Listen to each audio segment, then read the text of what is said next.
Hi friends, welcome back to my channel, my dear friends. So let us go towards the next lesson of our 8th standard, The Boy Who Sold Wisdom. It is the chapter 2 of class 8. It will be English to Kannada explanation. Yes, it will be bilingual. Don't worry about it. So first is the pre-reading task. King Akbar received a letter from a neighboring king asking for a pot full of wisdom. He in turn consulted his clever gesture Birbal. Birbal requested the king to give him some time to give a pot full of wisdom. The king agreed, so the Birbal grew a pumpkin in a pot and gave it to the king. The king in turn sent it across the neighboring king with a note. The wisdom should be removed without damaging the pot or the wisdom in it. If you damage either of them, you should be ready for the battle. The neighboring king was surprised to see the pot full of wisdom, realized his mistake, and fell at the emperor's feet. He begged the emperor forgive him. ಇಲ್ಲಿ pre reading ಟಾಸ್ಕಲ್ಲಿ king Akbar ಮತ್ತು ಬೀರ್ಬಲ್ನ ಕಥೆ ಇದೆ. ಈ ಕಥೆಯಲ್ಲಿ ಅಕ್ಬರ್ಗೆ ಒಂದು ಪತ್ರ ಬರುತ್ತೆ. ಏನಂತ ಬರುತ್ತೆ? ಪಕ್ಕದ ರಾಜ್ಯದಿಂದ ಒಂದು ಪತ್ರದಲ್ಲಿ ಏನಿರುತ್ತೆ ಅಂದರೆ, ವಿಸ್ಡಮ್ ಅಂತಂದರೆ ಜ್ಞಾನವನ್ನು ನನಗೆ ಕೊಡಿ. ಯಾವ ಥರ? ಅ ಪಾಟ್ ಫುಲ್ ಆಫ್ ವಿಸ್ಡಮ್ ಅಂದರೆ ತುಂಬಿದ ಕೊಡದಲ್ಲಿ ನನಗೆ ಜ್ಞಾನ ಕಳಿಸಿ ಅಂತ ಒಂದು ಪತ್ರವನ್ನು ಅಕ್ಬರಿಗೆ ಪಕ್ಕದ ರಾಜ್ಯದವರು ಕಳಿಸ್ತಾರೆ. ಆಗ ಅಕ್ಬರ್ ಏನು ಮಾಡ್ತಾನೆ, ತನ್ನ ಚಾತುರ್ಯತೆಯದಕ್ಕೆ ಪ್ರಸಿದ್ಧಿಯಾಗಿರುವಂತಹ ಬೀರ್ಬಲನ್ನು ಕರೆ ಕಳಿಸ್ತಾರೆ. ಆಗ ಬೀರ್ಬಲ್ ಸ್ವಲ್ಪ ಕೆಲವು ದಿನಗಳ ಕಾಲ ಸಮಯವನ್ನು ತಗೊಂಡು ಅಕ್ಬರಿಗೆ ಕೊಡದ ತುಂಬ ಜ್ಞಾನವನ್ನು ತಂದು ಒಪ್ಪಿಸ್ತಾನೆ. ಆಗ ಆ ಕೊಡದಲ್ಲಿ ಒಂದು ಕುಂಬಳಕಾಯನ್ನು ಬೀರ್ಬಲ್ ಬೆಳೆದಿರ್ತಾನೆ. ಅದನ್ನು ಪಕ್ಕದ ರಾಜ್ಯಕ್ಕೆ ಕಳಿಸಲಾಗುತ್ತೆ. ಆದರೆ ಒಂದು ಸಂದೇಶದ ಜೊತೆಗೆ ಅದನ್ನು ಕಳಿಸಲಾಗುತ್ತದೆ. ಏನು ಸಂದೇಶ? ಆ ಜ್ಞಾನವನ್ನು ಯಾವುದೇ ಹಾನಿ ಮಾಡದಂತೆ ಆ ಕೊಡದಿಂದ ತೆಗೆಯಬೇಕು. ಆ ಕೊಡವನ್ನು ಕೂಡ ಹಾನಿ ಮಾಡಬಾರದು ಮತ್ತು ಆ ಕುಂಬಳಕಾಯನ್ನು ಕೂಡ ಯಾವುದೇ ಹಾನಿ ಮಾಡಬಾರದು ಎನ್ನುವುದು ಇದು ಅಕ್ಬರ್ನ ಷರತ್ತಾಗಿರುತ್ತೆ. ಒಂದು ವೇಳೆ ಹಾನಿ ಮಾಡಿದ್ದಲ್ಲಿ ಯುದ್ಧಕ್ಕೆ ನೀವು ಸಜ್ಜಾಗಬೇಕು ಎನ್ನುವುದು ಅಕ್ಬರ್ನ ಆಜ್ಞೆಯಾಗಿರುತ್ತೆ. ಓಕೆ, ಅದನ್ನು ನೋಡಿದ ಪಕ್ಕದ ರಾಜ್ಯದ ರಾಜನು ತಾನು ಮಾಡಿರೋ ತಪ್ಪನ್ನು ಅರಿತುಕೊಂಡು ಅಕ್ಬರ್ನ ಕಾಲಿಗೆ ಬೀಳ್ತಾನೆ. ಆಗ ಅಕ್ಬರನ್ನು ಕ್ಷಮಿಸಿ ನನಗೆ ಅಂತ ಕೇಳಿ ಅಕ್ಬರ್ನ ಕಾಲಿಗೆ ಬಿದ್ದು ಕ್ಷಮೆಯಾಪಣೆಯನ್ನು ಕೇಳ್ತಾನೆ. ಇದು ಪ್ರೀ ರೀಡಿಂಗ್ ಟಾಸ್ಕ್ ಸ್ನೇಹಿತರೆ. ಇದೇ ಟಾಸ್ಕಲ್ಲಿ ನಿಮಗೆ 3 ಪ್ರಶ್ನೆಗಳನ್ನು ಕೂಡ ಕೇಳಲಾಗಿದೆ. ಮೊದಲನೇದು, what was the demand of the neighbouring king? Neighbouring king ಪಕ್ಕದ ರಾಜ್ಯದವರು ಏನು ಡಿಮ್ಯಾಂಡನ್ನು ಮಾಡಿದರು? ಅವರೇನು ಕೇಳಿದರು? ನಮಗೆ ಕೊಡದ ತುಂಬ ಜ್ಞಾನವನ್ನು ಕಳಿಸಿ. ಅದಕ್ಕೆ ಬೀರ್ಬಲ್ ಕಳಿಸಿಕೊಟ್ಟಿದ್ದಾನೆ. Okay, how did Birbal get a pot full of wisdom? ಬೀರ್ಬಲ್ಗೆ ಹೆಂಗೆ ಪಾಟ್ ಫುಲ್ ಆಫ್ ವಿಸ್ಡಮ್ ಸಿಕ್ತು? ಕೊಡದ ತುಂಬ ಜ್ಞಾನ ಹೇಗೆ ಸಿಕ್ತು? ಇದು ನಿಮಗಿರುವ ಪ್ರಶ್ನೆ, ನೀವು ಉತ್ತರ ಕೊಡಬೇಕಾಗಿರುವ ಪ್ರಶ್ನೆ. ಮತ್ತು what is the meaning of pot full of wisdom? Pot full of wisdom, ಕೊಡದ ತುಂಬ ಜ್ಞಾನದ ಅರ್ಥವೇನು ಅಂತ ನಿಮಗೆ ಕೇಳ್ತಾ ಇದ್ದಾರೆ ಸ್ನೇಹಿತರೆ. ಇಲ್ಲಿ ಈ ಎಲ್ಲ ಪ್ರಶ್ನೆಗಳಿಗೆ ನಿಮಗೆ ಸಿಗುವಂತಹ ಉತ್ತರ ಈ ಪಾಠದಲ್ಲಿದೆ. ಮೊದಲನೇದಾಗಿ ಇದನ್ನು ಓದಿ ಆನಂದಿಸಿ, ಆಮೇಲೆ ಇದನ್ನ ಅರ್ಥ ಕೂಡ ಮಾಡ್ಕೊಳ್ರಿ ಸ್ನೇಹಿತರೆ. So let us read and enjoy. Paragraph 1. Nagendra was orphaned and found himself without a job. He was clever and had learned many things by observing his father. One day he had a brilliant idea. He went into the town and hired the smallest and cheapest place he could find and set up a shop. Okay, ಇಲ್ಲಿ ನಾಗೇಂದ್ರ ಅನ್ನುವಂತಹ ಒಬ್ಬ ಪುಟ್ಟ ಬಾಲಕ, ಇವನು orphan ಆಗಿರ್ತಾನೆ. Orphan ಅಂದರೆ ಅನಾಥನಾಗಿರ್ತಾನೆ. ಮತ್ತು ತನ್ನಷ್ಟಕ್ಕೆ ತಾನೇ ಯಾವುದೇ ಕೆಲಸ ಇಲ್ಲದಂತೆ ನೋಡಿರ್ತಾನೆ. ಎಲ್ಲರೂ ಕೆಲಸ ಮಾಡ್ತಿರ್ತಾರೆ, ಇವನು ಮಾತ್ರ ಖಾಲಿ ಇರ್ತಾನೆ. ಆದರೆ ಇವನು ತುಂಬ ಜಾಣನಾಗಿರ್ತಾನೆ, ತುಂಬ ಚಾತುರ್ಯತೆಯನ್ನು ಹೊಂದಿರ್ತಾನೆ. ಮತ್ತು ತನ್ನ ತಂದೆಯನ್ನು ನೋಡಿ ತುಂಬ ಅಥವಾ ಬಹಳಷ್ಟು ವಿಷಯಗಳನ್ನು ಇವನು ಕಲ್ತಿರ್ತಾನೆ. ಒಂದು ದಿನ ಏನಾಯಿತು, ಇವನ ಹತ್ರ ಒಂದು ಐಡಿಯಾ ಹೊಳೀತು. ಏನು ಐಡಿಯಾ ಅಂತಂದರೆ, ಅವನು ಊರಲ್ಲಿ ಹೋಗಿ ಒಂದು ಸಣ್ಣ ಜಾಗವನ್ನು ತಾನು ಬಾಡಿಗೆಗೆ ತಗೊಳ್ತಾನೆ. ಹಾಯರ್ಡ್ ಅಂದರೆ ಬಾಡಿಗೆಗೆ ತಗೊಳ್ಳೋದು. ಚೀಪೆಸ್ಟ್ ಪ್ಲೇಸ್ ಅಂದರೆ ಅತಿ ಕಡಿಮೆ ದರದಲ್ಲಿ ಅವನಿಗೆ ಸಿಗುವಂತಹ ಒಂದು ಸ್ಥಳ. ಓಕೆನಾ? ಆ ಸ್ಥಳದಲ್ಲಿ ಅವನು ಒಂದು ಸಣ್ಣ ಅಂಗಡಿಯನ್ನು ಹಾಕುತ್ತಾನೆ.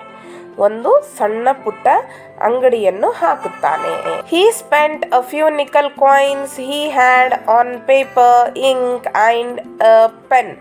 Over his shop, he put a placard that said, "Wisdom for sale." All around him were merchants who had large shops. They sold cloth, jewelry, fruits, vegetables and things that people bought every day. Nagendra called out, "All kinds of wisdom for sale, reasonable prices."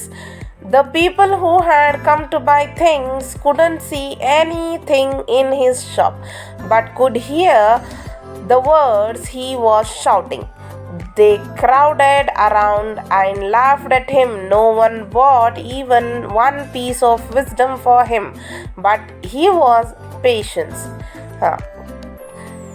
ಈಗ ಮುಂದಿನ ಭಾಗ.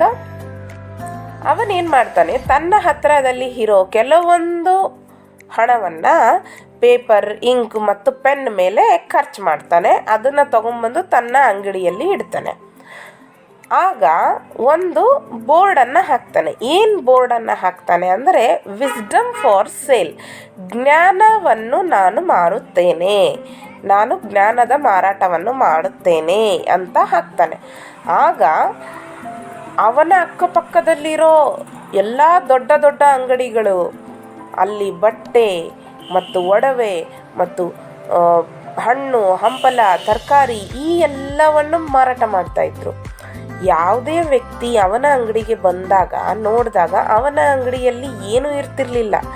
ಆದರೆ ಅವನು ಕೂಗೋದು ಮಾತ್ರ ಅವರಿಗೆ ಕೇಳಿಸ್ತಾ ಇತ್ತು, ಬನ್ನಿ ಬನ್ನಿ, ಜ್ಞಾನ ಮಾರಾಟಕ್ಕಿದೆ, ಎಲ್ಲ ಥರದ ಜ್ಞಾನ ಮಾರಾಟಕ್ಕಿದೆ, ಅದು ಕಡಿಮೆ ದರದಲ್ಲಿ, ರೀಸನೇಬಲ್ ಪ್ರೈಸಸ್ ಅಂದರೆ ಅತಿ ಉನ್ನತ ದರದಲ್ಲಿ ಅಂತ ಇವನು ಕೂಗೋದು ಮಾತ್ರ ಜನರಿಗೆ ಕೇಳ್ತಾ ಇತ್ತು. ಆಗ ಅಕ್ಕಪಕ್ಕದ ಜನ ನೋಡಿ ಅವನ ಮೇಲೆ ನಗ್ತಾರೆ. ಈವನ್ ಒಂದು ಸಣ್ಣ ವಿಸ್ಡಮ್ ಕೂಡ, ಜ್ಞಾನ ಕೂಡ ಅವನಿಂದ ಮಾರಾಟ ಮಾಡಲಿಕ್ಕೆ ಆಗೋದಿಲ್ಲ. ಆದರೂ ಅವನು ತಾಳ್ಮೆಯನ್ನು ಹೊಂದಿರ್ತಾನೆ, ಸ್ವಲ್ಪ ಕಾಯ್ತಾನೆ. ಹಾಗಾದರೆ ಮುಂದೆ ನೋಡೋಣ. Second para. One day Babu, a rich merchant's son, happened to pass by and heard the wisdom seller hawking his wares. Wisdom, wisdom of all kinds. He was a stupid boy. He didn't know what was really being sold. He thought it was a vegetable or a thing he could hold in his hand. So he asked Nagendra, "What would it cost per kg?" Nagendra said, "I do not sell wisdom by weight. I sell it by quality."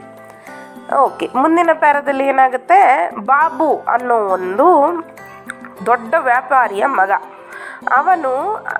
ಅವನ ಅಂಗಡಿಯ ಮುಂದಿಂದ, ನಾಗೇಂದ್ರನ ಅಂಗಡಿಯ ಮುಂದಿನಿಂದ ದಾಟ್ಕೊಂಡು ಹೋಗುವಾಗ ಅಲ್ಲಿ ಅವನು ನೋಡ್ತಾನೆ, ನಾಗೇಂದ್ರ ಕೂಗ್ತಾ ಇದ್ದಾನೆ. ಏನಂತ ಕೂಗ್ತಾ ಇದ್ದಾನೆ? Wisdom, wisdom of all kinds ಅಂತ ಕೂಗ್ತಿರ್ತಾನೆ. ಇವನು ಸ್ವಲ್ಪ ಪೆದ್ದನಾಗಿರ್ತಾನೆ, ಹಾಗಾಗಿ ಅವನಿಗೆ ಗೊತ್ತಾಗೋದಿಲ್ಲ ಇಲ್ಲಿ ಏನು ಮಾರಾಟವಾಗ್ತಿದೆ ಅಂತ. ವಿಸ್ಡಮ್ ಅಂದರೆ ಏನು ಅಂತಲೇ ಅವನಿಗೆ ಗೊತ್ತಿಲ್ಲ. ಆ ಸಮಯದಲ್ಲಿ ನಾಗೇಂದ್ರನ ಹತ್ರ ಹೋಗ್ತಾನೆ ಮತ್ತು ಕೇಳ್ತಾನೆ, ಎಷ್ಟು 1 kg ಅಂತ ಕೇಳ್ತಾನೆ. ಆಗ ನಾಗೇಂದ್ರ ಏನು ಹೇಳ್ತಾನೆ, ನಾನು ಇದನ್ನು kg ಗಟ್ಟಲೆ ಮಾರೋದಿಲ್ಲ, ನಾನು ಅದನ್ನು ನನ್ನ ಜ್ಞಾನದ ತರಹ ಮಾರ್ತೀನಿ ಅಂತ ಹೇಳ್ತಾನೆ. 3rd paragraph. Babu put down a nickel and asked Nagendra to give him a nickel's worth of wisdom. The boy took out a piece of paper and wrote on it, "It is not wise to stand and watch 2 people fighting." And he asked Babu to keep it tied in his turban cloth. Okay, ಇಲ್ಲೇನಾಯಿತು, ನಾಗೇಂದ್ರ ಅಷ್ಟು ಹೇಳ್ತಾನೆ. ಆಗ ಬಾಬು ಏನು ಮಾಡ್ತಾನೆ, ಒಂದು ನಾಣ್ಯವನ್ನು ಕೊಡ್ತಾನೆ. Nickel ಅಂದರೆ ನಾಣ್ಯ ಅಥವಾ ಆ ಕಾಲದ ಕರೆನ್ಸಿ ಅಂತ ನಾವು ಹೇಳ್ಬೋದು. ಓಕೆನಾ? ಕೊಟ್ಟಾಗ ನಾಗೇಂದ್ರಗೆ ಹೇಳ್ತಾನೆ, ನನಗೆ ಈ ದುಡ್ಡಿನಷ್ಟು ವಿಸ್ಡಮನ್ನು ಕೊಡು, ಜ್ಞಾನವನ್ನು ಕೊಡು ಅಂತ ಕೇಳ್ತಾನೆ. ಆಗ ನಾಗೇಂದ್ರ ಏನು ಮಾಡ್ತಾನೆ, ಒಂದು ಪೇಪರನ್ನು ತಗೊಳ್ತಾನೆ ಮತ್ತು ಅದ್ರ ಮೇಲೆ ಬರೀತಾನೆ, "It is not wise to stand and watch 2 people fighting." ಇಬ್ಬರು ವ್ಯಕ್ತಿಗಳು ಜಗಳವಾಡುವುದನ್ನು ನಿಂತು ನೋಡುವುದು ಸರಿಯಾದ ಗುಣ ಲಕ್ಷಣಗಳಲ್ಲ ಅಂತ ಹೇಳ್ತಾನೆ. ಆಗ ಅದನ್ನು ಬಾಬುವನ್ನು ಕೊಟ್ಟು ಅದನ್ನು ತನ್ನ ಬಟ್ಟೆಯಲ್ಲಿ ಅಥವಾ ತನ್ನಲ್ಲಿರೋ ಯಾವುದೇ ಒಂದು ಬಟ್ಟೆಯಲ್ಲಿ ಚೆನ್ನಾಗಿ ಸುತ್ತಕೊಂಡು ಇಟ್ಟುಕೋ ಅಂತ ಹೇಳಿಬಿಟ್ಟು ಕೊಡ್ತಾರೆ. 4th paragraph. Babu went home and showed his father what he had bought. He said, "I have bought some wisdom for a nickel, and I have it here tied up inside this turban cloth." The father untied the knot, looked at a scrap of a paper, and read what was written on it. "It is not wise to stand and watch 2 people fighting."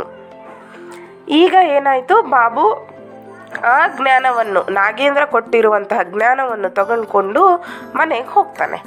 ಆಗ ಮನೆಗೆ ಹೋದ ತಕ್ಷಣ ತನ್ನ ತಂದೆಗೆ ತೋರಿಸ್ತಾನೆ, ನೋಡಿ ನಾನು ಇಲ್ಲಿ ಜ್ಞಾನವನ್ನು ತಂದಿದ್ದೇನೆ ಅಂತ ತೋರಿಸಿ ಆ ಬಟ್ಟೆಯಲ್ಲಿ ಕಟ್ಟಿರುವ ಬಟ್ಟೆಯನ್ನು ಅವರ ತಂದೆಗೆ ಕೊಟ್ಟು ತೋರಿಸ್ತಾನೆ. ಆಗ ಅವರ ತಂದೆ ಏನು ಮಾಡ್ತಾನೆ, ಆ ಬಟ್ಟೆಯನ್ನು ಬಿಚ್ಚಿ ಅದನ್ನು ಪೇಪರಿನ ತುಂಡನ್ನು ತೆಗೆದುಕೊಂಡು ನೋಡಿದಾಗ ಅಲ್ಲೇನು ಬರೆದಿರುತ್ತೆ, ಇಬ್ಬರು ಜನರನ್ನು ಜಗಳವಾಡುವುದನ್ನು ನೋಡುವುದು ಸರಿಯಲ್ಲ ಅಂತ ಬರೆದಿರುತ್ತೆ. ಅದನ್ನು ನೋಡ್ತಾನೆ. ಆಗ ಮುಂದೆ ಏನಾಗುತ್ತೆ ನೋಡೋಣ. He was furious. He screamed at his son, "You fool, paying a nickel for this nonsense? Everyone knows you should not stand and watch 2 people fighting." Then he went to the marketplace and stormed into the Nagendra's shop and scolded him soundly, "You scoundrel! You have cheated my son. He is a fool and you are a cheat. Return the nickel or else I will call the police." Nagendra said, "If you don't want my goods, you can return it. Give me back my wisdom and you can have your money back." ಹಾಗಾದರೆ ಇಲ್ಲೇನಾಯಿತು, ಅವನು ಕೋಪಗೊಂಡಿದ್ದ. ಬಾಬುವಿನ ತಂದೆ ಅವನು ವ್ಯಾಪಾರಸ್ಥನಾಗಿದ್ದ.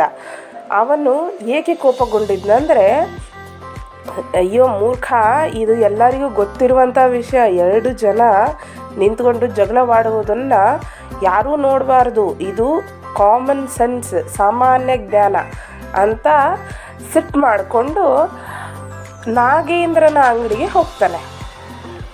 ಆಗ ನಾಗೇಂದ್ರನಿಗೆ ಬೈತಾನೆ, "you scoundrel" ಅಂತ ಬೈತಾನೆ. ಇವನಂತರೂ ಮೂರ್ಖ, ಇವನಿಗೆ ಬುದ್ಧಿ ಇಲ್ಲ, ಆದರೆ ನೀನು ಚೀಟ್ ಅಂತ ಬೈತಾನೆ. ಚೀಟ್ ಅಂದರೆ ಮೋಸಗಾತ ಅಂತ ಅರ್ಥ. ಓಕೆ, ನೀನು ಮೋಸಗಾರ ಅಂತ ಬೈದ್ಬಿಟ್ಟು ಇದನ್ನು ನೀನು ವಾಪಸ್ ತಗೋ, ನನಗೆ ನನ್ನ ದುಡ್ಡು ವಾಪಸ್ ಕೊಡು ಅಂತ ಹೇಳ್ತಾನೆ, ನಾಗೇಂದ್ರನಿಗೆ ಹೇಳ್ತಾನೆ. ಆಗ ನಾಗೇಂದ್ರ ಏನು ಮಾಡ್ತಾನೆ, ನಿಮಗೆ ನನ್ನ ವಸ್ತು ಬೇಡವಾದಲ್ಲಿ ನೀವು ಅದನ್ನು ವಾಪಸ್ ಕೊಡಿ, ನಾನು ನಿಮಗೆ ನಿಮ್ಮ ದುಡ್ಡು ನಿಮ್ಮ ಹಣವನ್ನು ವಾಪಸ್ ಕೊಡ್ತೀನಿ ಅಂತ ಕೇಳ್ತಾನೆ. ಓಕೆ, ಈಗ ಮುಂದೆ ನೋಡೋಣ. Gupta the merchant threw the scrap of a paper at the boy and said, "There, now give me back my money." Nagendra said, "No, you have not given me back my wisdom. You have only returned the paper. If you want your money back, you will have to sign a document saying that your son will never use my advice and that he will always stand and watch people fighting." ಇಲ್ಲೇನಾಯಿತು, ಗುಪ್ತ ಅಂದರೆ ಬಾಬುನ ತಂದೆ, ಆ ವ್ಯಾಪಾರಸ್ಥನ ಹೆಸರು ಗುಪ್ತ ಆಗಿರುತ್ತೆ. ಅವನೇನು ಮಾಡ್ತಾನೆ, ತಗೋ ನಿನ್ನ paper, ನಿನ್ನ ಜ್ಞಾನ ಅಂಥೇಳಿ ಪೇಪರನ್ನು ಬಿಸಾಕ್ತಾನೆ. ಆಗ ನಾಗೇಂದ್ರ ಹೇಳ್ತಾನೆ, ಇದು ಬರೇ ಕಾಗದ, ನೀವು ನನಗೆ ನನ್ನ ಜ್ಞಾನವನ್ನು ವಾಪಸ್ ಮಾಡಿಲ್ಲ ಅಂತ ಹೇಳಿದಾಗ ಅವನು ಏನು ಹೇಳ್ತಾನೆ ನಾಗೇಂದ್ರ, ನೀವು ಒಂದು ಡಾಕ್ಯುಮೆಂಟ್ ಮೇಲೆ ಸೈನ್ ಮಾಡಬೇಕು. ಏನಂತ ಸೈನ್ ಮಾಡಬೇಕು ಅಂತಂದರೆ, ನಿಮ್ಮ ಮಗ ಯಾವತ್ತೂ ನಾನು ಕೊಟ್ಟಿರೋ ಸಲಹೆಯನ್ನು ಬಳಸೋಲ್ಲ, ಮತ್ತು ಯಾವಾಗಲೂ 2 ವ್ಯಕ್ತಿಗಳನ್ನು ನಿಂತುಕೊಂಡು ನೋಡ್ತಾನೆ ಅಂತ ಅಗ್ರಿಮೆಂಟನ್ನು ಸೈನ್ ಮಾಡಿದಾಗ ಮಾತ್ರ ನಾನು ನಿಮ್ಮ ಹಣವನ್ನು ನಿಮಗೆ ಹಿಂದಿರುಗಿಸ್ತೀನಿ ಅನ್ನೋ ಒಂದು ಕಂಡೀಷನನ್ನು ನಾಗೇಂದ್ರ ಹಾಕ್ತಾನೆ.